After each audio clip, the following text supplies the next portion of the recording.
দোয়ার কথা বলবো, সত্যি দোয়াটি আমাদের জন্য খুবই গুরুত্বপূর্ণ একটি দোয়া।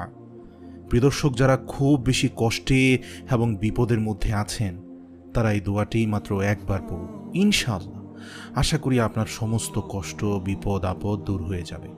প্রিয় দর্শক, এই দোয়াটি শুধুমাত্র আপনার কষ্ট এবং দুঃখকে দূর করার জন্য নয়, এই আমলটি করলে আপনি সমস্ত বিপদ আপদ থেকেও রক্ষা পাবেন।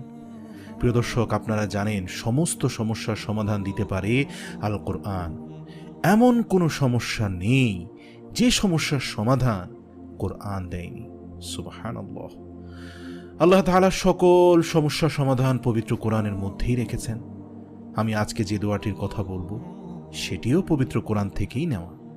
আমলটি হচ্ছে কোরআনের একটি আয়াত, যে দোয়াটি আল্লাহর রাসূল সাল্লাল্লাহু আলাইহি ওয়াসাল্লাম নিজেও করেছেন।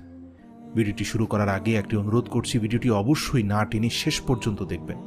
মূল দোয়াটি বলার আগে নিয়মকানুনগুলো অবশ্যই জানা দরকার, কারণ নিয়মকানুন অনুযায়ী যদি দোয়া না করা হয় তাহলে সে দোয়া কবুল না হওয়ার সম্ভাবনা বেশি। আর যদি নিয়মকানুন অনুযায়ী কোনো দোয়া করা হয় তাহলে সে দোয়া আল্লাহ তাআলা খুব তাড়াতাড়ি কবুল করে নেন। আমাদের জানতে হবে কি প্রক্রিয়ায় দোয়া করলে সেটি দ্রুত কবুল হবে, তাই আমলের নিয়মটি আমাদের জানা প্রয়োজন। এই দোয়াটি প্রত্যেক দিন ফরজ নামাজের পর একবার করবেন, আর নামাজের পর যদি মনে না থাকে তাহলে অন্য কোনো ভালো সময় দোয়াটি করবেন। দোয়া কবুলের সবচেয়ে ভালো সময় হচ্ছে ফরজ নামাজের পরে। যদি কোনো ব্যক্তি নামাজের পর দোয়া করে তাহলে সে দোয়া আল্লাহ তাআলা অতি দ্রুত কবুল করে নেন।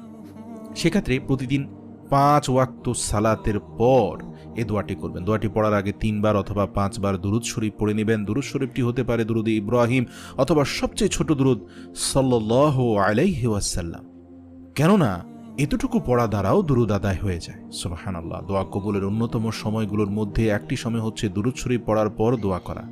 অর্থাৎ দুরুদ শরীফ পাঠ করার পর যদি কেউ দোয়া করে তাহলে মহান রব্বুল আলামিন সে দোয়াটি কবুল করে নেন। সে দোয়াটি হলো রাব্বানা আতিনা ফিদ দুনিয়া হাসানা।